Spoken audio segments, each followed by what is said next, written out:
The ballroom shimmered like a dream, chandeliers dripping with gold, laughter echoing off marble, and the sound of crystal glasses clinking in celebration. Emma Langford stood in the center of it all, draped in an emerald gown that looked like it had been woven out of envy itself. Her lips curved into a satisfied smile as she soaked in the crowd's admiration. Tonight was her night. The night her company, Vestatech, had finally secured the long-awaited $550 million partnership with Orion Holdings, the most powerful conglomerate in the tech world. Everyone in the industry envied her, the woman who had built an empire from scratch. But as she stood there, basking in applause, she couldn't help but notice one thing that annoyed her husband, Daniel Langford, sitting quietly in the corner, sipping champagne like a man invisible in his wife's success.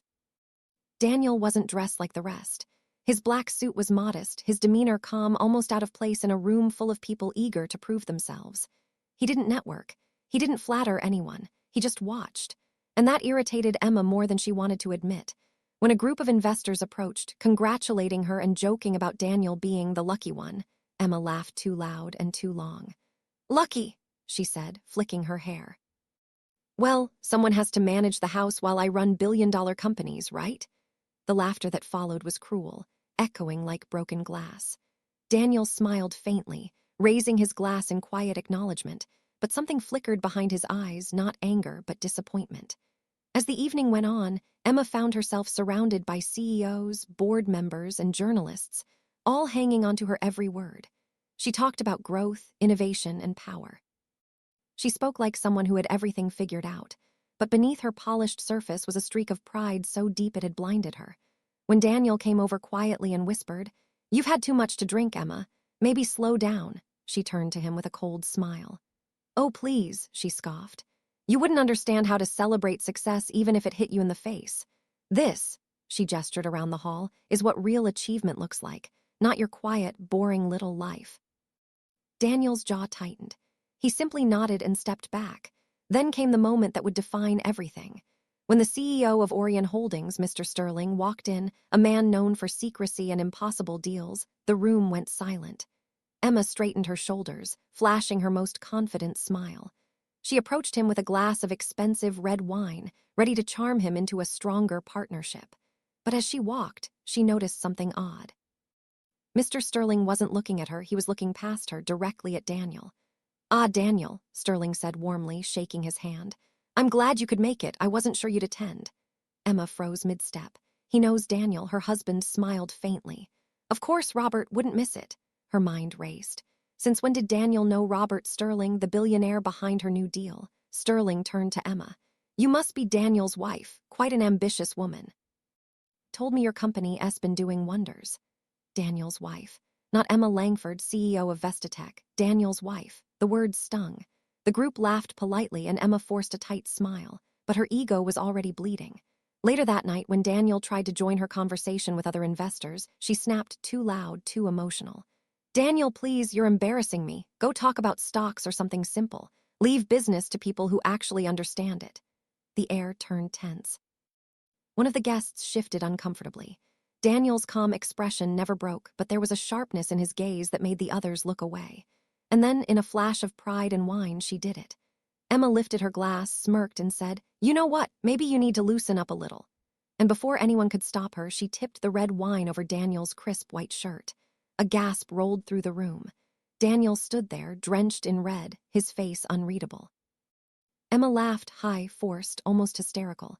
"Come on, everyone, don't take it so seriously. It's just wine." But the silence that followed wasn't laughter. It was the quiet before an avalanche. Daniel placed the empty glass on the table beside him, looking her in the eye. "You've had enough for tonight," he said quietly.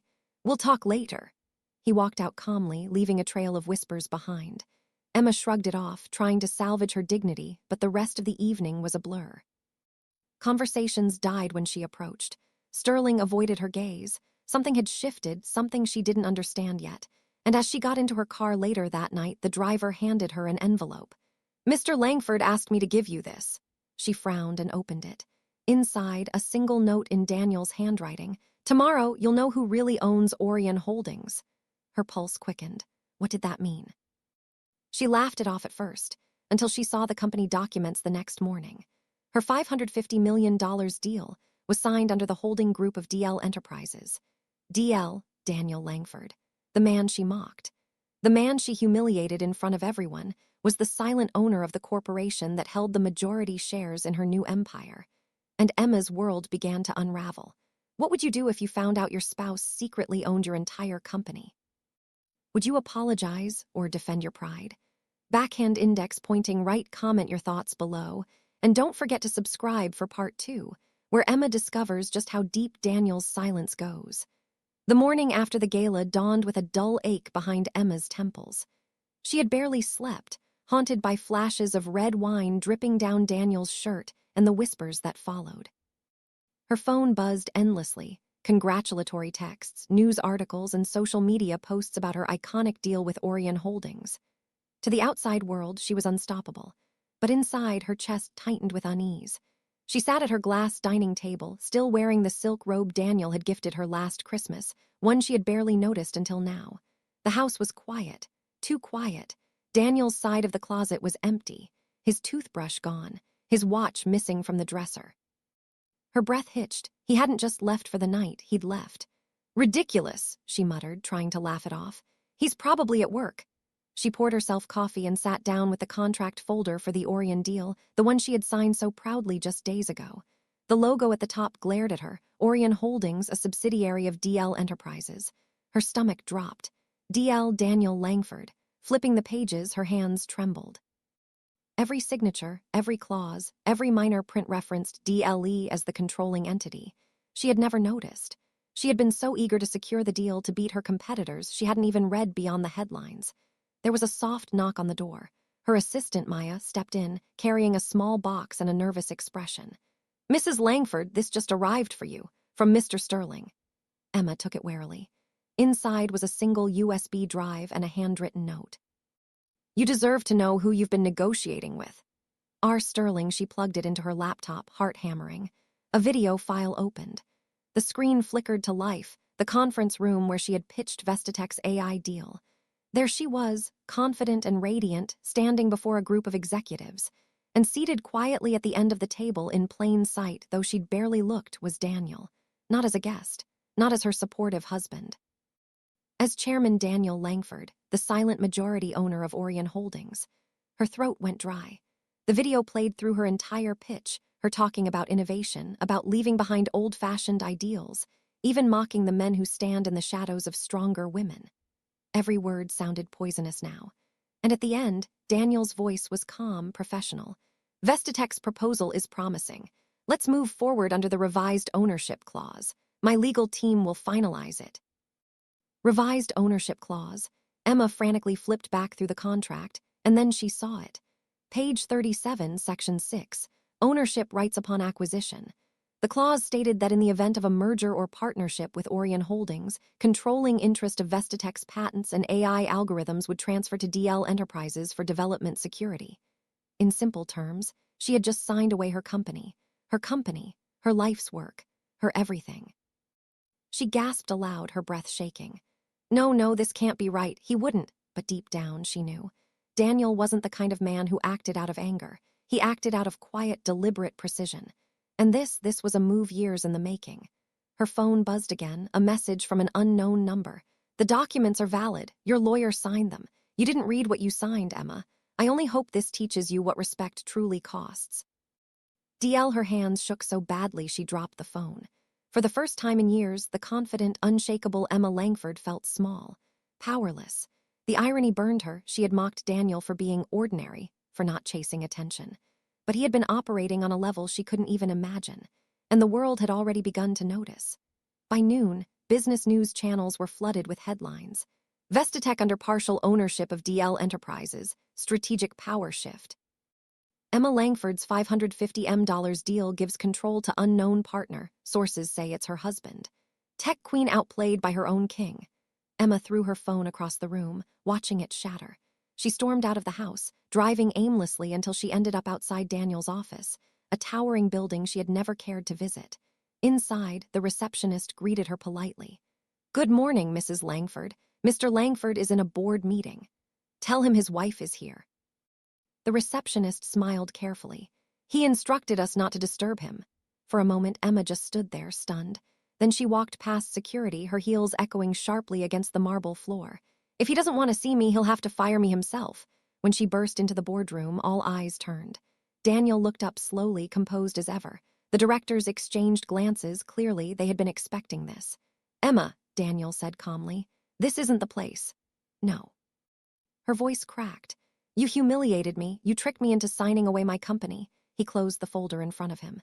"You humiliated yourself, Emma. I warned you many times. Pride makes people blind. You signed without reading. You mocked without listening." "Don't give me moral lectures," she snapped. "You were supposed to be my husband, not my enemy." A flicker of sadness crossed his face. "I was your husband, until you made me a stranger in your success." The silence in the room was suffocating. Emma's eyes burned, but she refused to let tears fall. Daniel rose from his seat, buttoning his jacket. "We're done here." As he passed her, she whispered, "Is this revenge?" He paused. "No, it's accountability." And then he left, leaving her standing in a room full of silent, staring executives, her perfect facade collapsing. That night, Emma sat in her car outside their old home, replaying everything. The laughter, the mockery, the wine. Her empire now belonged to the man she had belittled. And yet, a small part of her couldn't stop wondering if he had ever truly stopped caring. The next morning, the sound of cameras and voices outside her gate jolted Emma awake. For a moment, she thought she was dreaming, until she pulled back the curtain and saw a swarm of reporters crowding her driveway. Flashes went off like lightning. Microphones waved in the air. "Emma, is it true your husband owns the company behind your $550 million deal? Did Daniel Langford manipulate your signature? Are you still CEO or just a face for his empire now?" Emma slammed the curtains shut, her heart pounding. Her phone was a storm of missed calls, journalists, investors, board members, even her mother. The headlines were worse than she'd feared. "Emma Langford, tech queen or trophy CEO. Marriage, money, and betrayal, the Langford scandal." Sources say Emma's empire was built on her husband's hidden fortune. Her PR team had already sent frantic emails, suggesting statements, crisis plans, and damage control. But nothing could repair the humiliation she felt. Her image, the confident, untouchable woman who built everything on her own, was now seen as a fraud. She sat on the edge of her bed, staring at her trembling hands. Her reflection in the mirror looked different, not the bold visionary she once believed herself to be, but a woman stripped of illusion. Her phone buzzed again. This time it was Maya, her assistant. "Emma, the board called an emergency meeting. They're questioning your leadership. Some are demanding Daniel take interim control." Emma's stomach clenched. He wouldn't dare. But deep down, she wasn't so sure. By the time she arrived at Vestatech's headquarters, the tension in the building was thick enough to choke on. Employees looked away as she walked by. Some whispered. Some didn't even pretend to stop. When she entered the conference room, the board members were already seated. Daniel was there too, on the opposite end of the table, calm and unreadable. "Mrs. Langford," began Mr. Kavanaugh, the oldest board member, "the press situation has created instability. Investors are nervous. We need assurance that your leadership remains credible." Emma forced a smile. "Of course it does. I built this company. With capital from DL Enterprises," interrupted Kavanaugh sharply. "The documents make that clear." Her throat tightened. "That investment was private." Daniel's quiet voice cut through the noise. "No, Emma, it was strategic. You used my money to build your empire, but you called it independence." A ripple of murmurs followed. Emma's nails dug into her palm. "So what now?" she asked, her voice trembling but sharp. "You want to take everything, leave me with nothing." Daniel looked at her steadily. "I don't want to take anything, I just want honesty. You've built walls around your pride for too long. Maybe this fall will teach you humility." The words stung like acid. Emma laughed bitterly. "You always loved your lessons, didn't you? The quiet, perfect husband teaching the loud, ambitious wife how to behave." The room went silent. Even Daniel's expression faltered for a moment. Then she stood up, shoulders squared. "You can keep your shares, your company, your power games, but I'll rebuild, Daniel, I always do." She stormed out, tears burning her eyes. Outside the building, the crowd was waiting, cameras, reporters, curious onlookers. Her car door barely closed before microphones slammed against the window. "Emma, how does it feel to lose your company? Do you blame your husband? Are you filing for divorce?" She turned away, her jaw trembling. As the car pulled away, she caught her reflection in the tinted glass, and for the first time she saw the truth. She had always been fighting for validation, not victory. She wanted the world to see her, to praise her, to envy her, but Daniel had never needed any of that. His silence wasn't weakness, it was control, and she had mocked the very thing she never understood. Later that night, the story broke on National Business Network with footage from the gala, the red wine incident. Someone had leaked it. The clip played over and over on social media. Her laughter, his silence, the wine dripping down his shirt. The caption read, "The night Emma Langford poured away her empire." Thousands commented. Some mocked her arrogance. Others defended her, saying no one deserved public humiliation like this. But the damage was done. Sponsors began pulling deals. Partners froze funding. Her inbox filled with polite apologies from people, reassessing their association. And then came the final blow, an email from the board. "Effective immediately, you are placed on temporary leave pending internal review. Interim control will be transferred to Mr. Daniel Langford, until further notice." Emma's chest tightened so hard she could barely breathe. The company she had poured her soul into had turned its back on her, and handed the keys to the very man she had mocked. Her phone buzzed again, a text from Daniel. "You still have everything that matters, Emma, you just can't see it right now." She stared at the words until the screen dimmed. Everything that matters. What did that even mean anymore? Her friends had vanished. Her image was ruined. Her empire was gone. All she had left was the echo of a man's quiet love and her own unbearable regret. That night, she drove aimlessly through the city, past glowing towers and empty streets. She ended up at the very restaurant where she and Daniel had celebrated her first investor meeting years ago. She remembered his face then, proud, supportive, full of belief. He had toasted to her dreams, and she had spent the years after convincing herself she no longer needed his faith. As she sat alone in that empty booth, a thought hit her like lightning. Maybe the real betrayal was Daniel's secret, it was her blindness. For years, she had believed love and power couldn't coexist. That to be strong, she had to stand alone. But perhaps Daniel had never tried to control her. Perhaps he had only tried to protect her from becoming someone who couldn't love at all. Tears blurred her vision.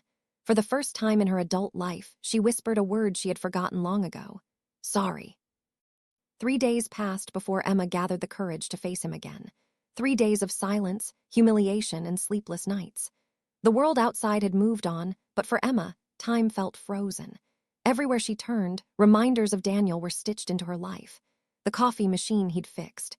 The books he'd arranged by color because he said she needed a little peace in her chaos. The half-finished puzzle on the dining table, something she used to mock him for doing to waste time. Now she couldn't bring herself to touch it. That morning, she dressed simply jeans, a white blouse, no makeup. For the first time in years, she didn't feel like the Emma Langford CEO, just Emma. She drove to Langford Tower, Daniel's headquarters, and waited in the lobby. The receptionist's surprise was visible, but Emma only said quietly, "Tell him I'm here to apologize." Minutes passed like hours. Finally, the elevator opened and Daniel stepped out. Calm, composed, but with a look she hadn't seen in a long time. Not anger, not resentment, just distance. "Emma," he said softly, "you shouldn't be here." "Then stop me," she replied. Her voice trembled, but her eyes didn't. "I just need 5 minutes." He hesitated, then nodded toward his office. Inside, the air was thick with memories. She'd been here once before, back when his business was small, and she had teased him for dreaming too small. Now the place radiated power and discipline. She stood across from his desk, struggling to find words. "I know you don't owe me anything. I humiliated you, Daniel. I hurt you in ways I didn't even realize." He didn't interrupt, but his gaze softened slightly. "I thought success meant being untouchable," she continued. "I thought love was a distraction, and I treated you like you were in my way." The room fell silent. Only the faint hum of the city filled the space. "I never meant to belittle you," she said, "but I did. I wanted everyone to see me as strong, and somewhere along the way, I stopped seeing the person who actually believed in me first." Daniel's jaw tightened. "Belief doesn't survive mockery, Emma. You didn't just embarrass me at that gala. You made me a stranger in front of a world that used to respect us both." "I know," she whispered, "and I'll regret it for the rest of my life." He studied her quietly, weighing every word. "Do you want forgiveness or your company back?" She flinched. "I want you to understand that I never cared about the money. Not really, she swallowed. "I wanted to matter, to be seen." His eyes softened for the briefest moment. "You were always seen, Emma. You just didn't believe it unless it came with applause." The truth hit her harder than any headline ever could. She sat down, tears threatening to fall. "Daniel, I don't expect you to forget what I did, but I'm not that person anymore. You've proven your point." You've shown the world who you are and who I became. I just want to make it right." He leaned back, exhaling slowly. "Do you know what made me create Orion Holdings under DL Enterprises?" She shook her head. "I wanted to build something of my own, something quiet, something meaningful. I wanted to understand what it felt like to build from nothing like you did. But when I saw how success changed you, I realized I couldn't share it with you anymore. You were building walls, not bridges." Her throat closed. "And now," he said carefully, "I'm still deciding if the woman standing in front of me is the one I fell in love with or the one who poured wine on me to prove she didn't need anyone." The silence that followed was unbearable. Emma's tears finally fell. "I was angry that night, not at you, but at myself, because you were everything I wasn't brave enough to be." Daniel looked at her for a long moment, then walked to the window, gazing at the skyline. "Do you know why I didn't fight back that night?" She shook her head, trembling. "Because I realized something. Sometimes silence is louder than revenge, and sometimes letting someone fall is the only way they'll ever learn to stand." The words shattered her. "Then let me stand, Daniel," she whispered, "even if you don't forgive me yet." He turned slowly, his expression unreadable. "I never said I didn't forgive you." Her eyes widened. "I forgave you the moment you handed me that glass of wine," he said quietly, "because I knew then you were already losing more than I ever could." Emma covered her mouth as a sob escaped her. "Then why take everything?" "Because forgiveness isn't the same as trust," he said simply, "and trust has to be rebuilt." He walked past her, opening the office door. "There's a charity event next week for startup founders. Be there, not as my wife, as yourself. Let's see if you can build something again, this time with humility." She nodded weakly, tears streaming down her cheeks. As she left the office, her reflection in the glass door caught her eye. She barely recognized herself, not the CEO, not the headline, just a woman stripped bare, ready to start over. That night, Emma stood on her balcony, watching the city lights blur through her tears. She thought of Daniel's words, "Trust has to be rebuilt." Maybe this wasn't the end. Maybe it was the first honest beginning they'd ever had. But deep down, she knew redemption wouldn't come easily. The world had seen her fall. Now she had to rise again, not with pride, but with purpose. And for the first time, she wasn't afraid. The following week came faster than Emma expected. Every day leading up to the charity event felt like a test she wasn't prepared for. Every news article, every comment online still painted her as the arrogant CEO who lost it all. But this time, she didn't run from it. She read every headline, every insult, every opinion. Because for the first time, she wanted to understand the person they saw, not to defend herself, but to learn from her mistakes. The morning of the event, she stood in front of the mirror in a simple navy dress. No glittering gown, no diamonds, just herself. Her makeup was light, her posture calm. For the first time in years, she didn't feel the need to look invincible. As she arrived at the Langford Foundation Gala, the sight was overwhelming: young entrepreneurs, investors, media figures, and the powerful names she used to impress. Except now, no one rushed to greet her. No one asked for interviews or photos. The whispers were softer this time, but they were still there. "That's Emma Langford, the one who lost her company. Didn't her husband buy her out?" Emma walked past them with quiet grace. Every step felt heavier than the last, but she refused to flinch. She had spent her entire life walking tall for pride. Tonight, she was walking tall for accountability. Near the stage, she spotted Daniel surrounded by a small group of business leaders, listening intently. He was effortlessly composed, wearing the same calm authority she used to dismiss as boring. When his eyes met hers across the room, the noise faded. For a heartbeat, it was just them. The air between them was charged, not with anger, but with history. Daniel gave a slight nod, acknowledging her presence. Then, surprisingly, he gestured toward the stage. Her pulse skipped. "He's calling me up." A coordinator handed her a microphone. "Mr. Langford asked if you'd like to address the new entrepreneurs." Emma froze. "What now?" The woman smiled nervously. "Yes, he said this might be your moment." 1,000 thoughts swirled through her head. What if they laughed? What if she stumbled? What if Daniel was testing her again? But then she remembered his words. "Let's see if you can build something again, this time with humility." She took a deep breath, climbed the steps, and faced the crowd. The spotlight felt unfamiliar this time, not empowering, but exposing. "Good evening," she began, her voice quiet but steady. "Most of you probably know who I am, or at least who I used to be." A faint murmur rippled through the audience. "I built a company called Vestatech. I called it my life's work. I believed I built it on talent, vision, and hard work. But looking back now, I built it on something else too: pride." The room fell silent. Even the reporters lowered their cameras slightly. I used to think success meant never saying sorry, she continued. That strength meant never needing help, but the truth is that kind of strength isn't strength at all. It's fear disguised as power. She paused, her eyes scanning the faces before her. And fear makes you cruel. It blinds you to the people who love you, to the people who stand quietly in your corner. I learned that lesson the hard way. Her gaze landed briefly on Daniel. His expression didn't change, but his eyes softened just barely. I don't expect forgiveness, Emma said, but I do believe in second beginnings, not second chances those you earn. But beginnings, because sometimes losing everything is what forces you to finally start living honestly. For a moment, no one spoke. Then unexpectedly, the audience began to applaud, slowly at first, then louder until it filled the entire hall. Emma blinked, overwhelmed. She wasn't used to applause that didn't feel like approval. This was something else, respect. When she stepped down from the stage, Daniel was waiting by the corner. You spoke from your heart, he said quietly. She smiled faintly. I was terrified. That's good, he replied. Fear keeps us human. They stood there in silence for a moment. Wasn't the same silence as before. This one was peaceful, healing. Finally, Daniel said, There's something you should know. The board has been reconsidering your role at Vestatech. Her heart skipped. Reconsidering how? I'm stepping down as acting head, he said simply. The company needs its original leader back, but not the old version of her. Emma stared at him, unable to speak. You're giving it back, he nodded. Because now I trust you'll lead for the right reasons. Tears welled in her eyes. Why, after everything I did? Daniel smiled faintly. Because forgiveness isn't about forgetting what someone did. It's about believing they can do better next time. Her lips trembled. Daniel, I don't know what to say. Then don't, he said softly. Just show me. That night, when the event ended and the lights dimmed, Emma stayed behind, standing alone at the edge of the empty hall. She looked at the banners with the foundation's motto printed across them, Building Second Beginnings. She smiled through her tears. Maybe Daniel had planned this all along, not to humiliate her, but to help her rediscover who she was beneath the armor of ambition.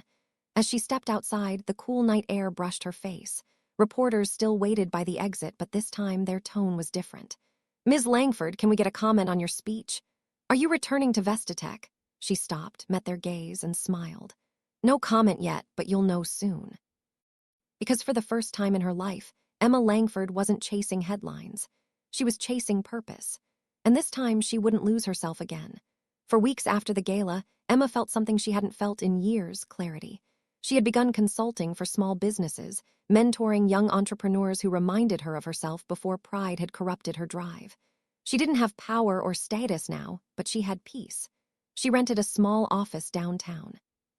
The kind with cracked tiles, an old coffee machine, and a window that faced the street instead of the skyline. Every morning she brewed her own coffee, opened her laptop, and worked quietly, no assistants, no entourage. Just purpose.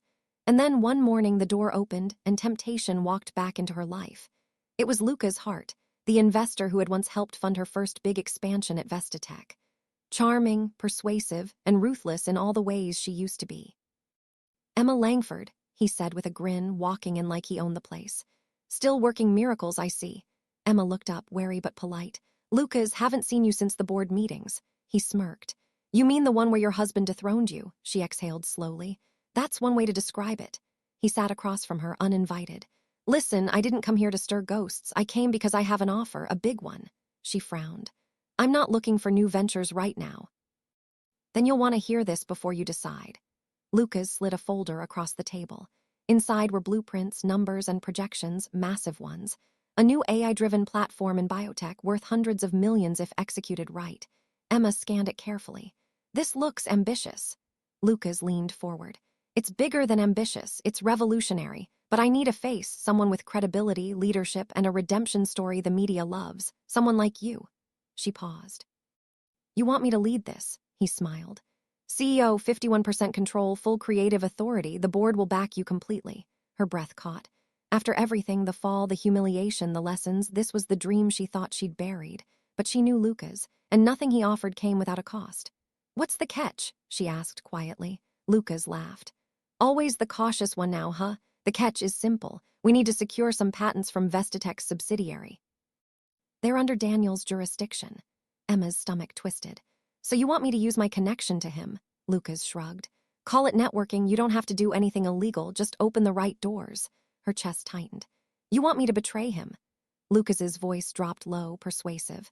Emma, he betrayed you first. Don't tell me you've forgotten how he humiliated you, how he watched you lose everything. You're telling me you don't want to be on top again on your terms. His words were sharp, aimed straight at her pride, the same pride she'd been fighting to bury. She leaned back in her chair. I'm not that person anymore, Lucas chuckled. We both know people don't change that easily. You can act humble for the cameras, sure, but deep down you still crave power, you miss it. Emma said nothing. But his words hit something deep, something she didn't want to admit, not even to herself. Before she could respond, he stood, leaving the folder on her desk. Think about it. You deserve to lead again, not from guilt, from greatness. And then he was gone. That night Emma couldn't sleep. She stared at the folder like it was poison and salvation in the same package. The numbers danced in her head. The promise of success, the taste of old power, it was intoxicating. What harm could it do, she thought. It's just business. But another voice whispered louder, and what about Daniel? She remembered the look in his eyes at the gala, the quiet faith when he said, show me. If she took this offer, she'd be proving him right about her old self, the selfish, calculating woman who once destroyed everything she loved. By morning, she made her decision. She picked up her phone and called Daniel. Emma! His voice was surprised but calm. I need to talk, she said. In person. They met at a quiet cafe, not one of the fancy ones they used to frequent, but a small place on the corner with chipped mugs and handwritten menus. Daniel arrived first. He looked more relaxed these days, less guarded. When she sat down, he smiled gently. You look at peace. I was, she said softly, until yesterday. She told him everything, Lucas, the offer, the temptation. She didn't leave anything out. Daniel listened in silence, his expression unreadable. When she finished, he asked, and what do you want to do? Emma took a deep breath. I want to lead again, but not like before. I won't build something if it means destroying someone else. He nodded slowly. Good, because Lucas's proposal isn't what it seems. Her brow furrowed. What do you mean? Daniel leaned forward. We've been tracking his new projects. He's been using shell companies to steal tech from multiple startups. You telling me this might have just saved several businesses? Emma's eyes widened. So this was a test, he smiled faintly. Maybe not from me this time, maybe from life itself. For a moment, she just sat there, relief. Disbelief and pride all colliding inside her. Daniel reached into his briefcase and slid over a single document. The board approved your return. Vestatech wants you back as co-CEO. Equal leadership, equal say. Her throat tightened. Are you sure? He nodded. I'm not just sure, I'm proud. For the first time in years, Emma didn't feel like she was regaining power. She felt like she was regaining trust. That evening, she stood on her apartment balcony, watching the city lights shimmer below. Once they had felt like trophies. Now they looked like chances, millions of them, waiting to be used wisely. Her phone buzzed, a message from Daniel. Welcome back to where you always belonged, just in the right way this time. Emma smiled, tears stinging her eyes. Maybe life really did give second beginnings, but only if you earned them. For months, everything seemed to fall back into place. Emma and Daniel shared leadership at Vestatech, not as rivals, but as partners. Meetings once charged with tension now flowed with understanding. Even the employees sensed the shift. The new Vestatech wasn't built on fear or control, but on transparency and respect. Emma was learning to delegate, to listen, to admit when she didn't have the answer. Daniel was learning to let go, to trust her instincts again. For the first time in years, they weren't just rebuilding a company, they were rebuilding each other. Until the morning the world turned against her again. It started with a headline. Vestatech accused of data manipulation, leaked files suggest CEO cover-up. Emma's phone buzzed nonstop. Calls, messages, journalists, chaos. Her heart pounded as she read the article. Her name was everywhere. So were screenshots, fake but convincing, showing her approval of data falsification to inflate investor confidence. Within hours, the story spread like wildfire. Social media exploded. She's doing it again. Didn't she learn her lesson the first time? She's poison to every company she touches. Emma felt her hands tremble. This isn't real, she whispered, scrolling through the fabricated documents. These emails, they're altered. Daniel walked into her office, holding a printed copy of the article. His expression was grim but calm. I know, he said. We've already contacted the legal team. It's a setup. From who? She asked, panic creeping in. He hesitated. We're not sure yet. But whoever did this had access to internal communications, someone inside Vestatech. The words hit her like a punch. Someone inside, Daniel nodded. We'll find them, but until then the board wants you to step back temporarily. Emma froze. Step back, Daniel. If I do that, they'll assume I'm guilty. I know, he said softly. But if you don't, this could spiral. Let the investigation run its course. I'll protect your name." She shook her head. "No, I'm not hiding again. I won't disappear every time someone attacks me." "Emma." "Daniel, this company was my dream," she interrupted, voice trembling. "And now it's our dream. I won't let lies destroy it." He exhaled slowly. "Then we fight, but we do it carefully. No outbursts, no press statements. We'll find the truth quietly." Emma nodded. But inside, she could feel the old storm rising, anger, pride, fear, the emotions that once blinded her. This time, she had to face them differently. 3 days later, while reviewing security logs, their IT director discovered something: unauthorized file access linked to an encrypted account. The name attached to the login made Emma's blood run cold. Luca's Hart, the same investor who'd tried to tempt her back into corruption. He'd hacked the system, but how had he gained entry? Emma scrolled through the data trails until she found it: an employee ID used during off hours. Someone she trusted. Her assistant, Clara. Emma sat frozen at her desk. Clara, the young, soft-spoken woman who had stood by her through her downfall, who once told her, "You taught me to never give up." Daniel entered quietly. "You saw it too," she nodded slowly. "Why would she do this?" "She was approached by Lucas. We have the messages," Daniel said grimly. "He promised her a promotion in his company if she leaked internal reports." Emma's heart broke. "I thought she admired me." Daniel placed a hand on her shoulder. "She probably did. But greed is a powerful teacher." Emma closed her eyes, the betrayal cutting deeper than the scandal itself. That evening, the board held an emergency meeting. Tension filled the room as Emma presented the evidence, calmly, professionally, without anger. "We've identified the source," she said, her voice steady. "It wasn't internal leadership. It was an external attack orchestrated by Luca's Hart with the help of an employee who's already confessed." The board members whispered among themselves. One of them, the same man who once voted to remove her years ago, finally said, "You handled this well, Ms. Langford. I apologize for doubting you." Emma simply nodded. "Thank you, but this isn't about me. It's about protecting the company's integrity." For the first time, she meant those words fully. The old Emma would have demanded vindication. The new Emma wanted restoration. Later that night, after the board dispersed, Emma found herself alone in the conference room. City lights outside glimmered against the glass walls, reflecting her weary face. Daniel entered quietly. "You did it," he said. "You cleared your name again." She gave a faint, tired smile. "It's strange. I thought winning would feel better." He stepped closer. "Because this time it wasn't about winning, it was about proving to yourself that you've changed." She looked at him for a long moment. "I almost lost everything again if you hadn't believed me." "I would have believed you," he interrupted softly. "Even if the world didn't." Her eyes glistened. "Why?" He smiled gently. "Because the woman I married once loved power more than truth. The woman standing here tonight fought to protect truth even when power was slipping away. That's who you are now." Tears fell before she could stop them. "Daniel," he reached for her hand, not as a CEO, not as a husband trying to fix her, but as a partner. "Let's go home. We've fought enough battles for one lifetime." Outside, as they walked to the car, the media was still there, flashing lights, shouting questions, hungry for sound bites. "Emma, is it true you're stepping down again? How does it feel to be vindicated?" She stopped, turned toward them, and smiled. "It feels good to tell the truth, even better to live by it." Then she walked away, not as the fallen CEO or the scandalized figure the world once mocked, but as a woman who had finally earned her peace. 6 months after the scandal, Vestatech was stronger than ever. Investors returned, clients renewed trust, and the company's new humanitarian initiatives made headlines. Emma and Daniel stood side by side at every event, symbols of resilience, forgiveness, and reinvention. But behind their perfect public image, something deeper stirred.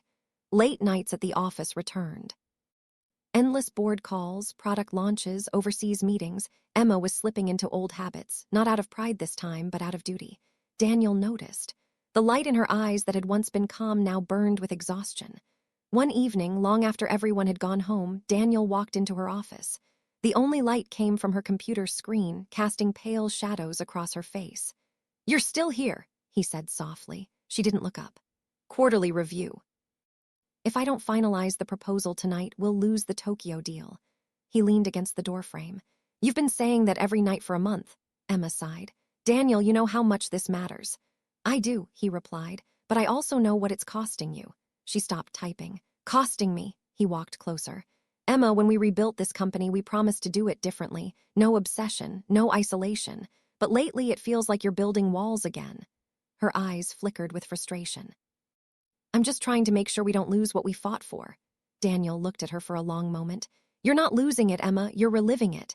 She stood abruptly. That's not fair, you know how hard I've worked for this. He nodded slowly. I do, but the question is, at what point does the work start costing more than it gives back? Silence filled the room. Emma turned toward the window, the city skyline glowing beyond the glass. The same skyline she used to chase like a promise, and now it just looked distant. The next morning, an unexpected email arrived. It was from the Global Tech Initiative, an international organization based in Geneva. We are offering you the role of Global Director, overseeing innovation for humanitarian technology projects across 40 countries. This position will require a permanent move to Switzerland. Emma stared at the screen, her hands trembling slightly. This was everything she had ever dreamed of: global recognition, purpose, a legacy beyond business. But it would also mean leaving Vestatech, leaving Daniel, leaving everything they'd just rebuilt. When she told him that evening, his reaction was quiet, too quiet. I see, he said after a long pause.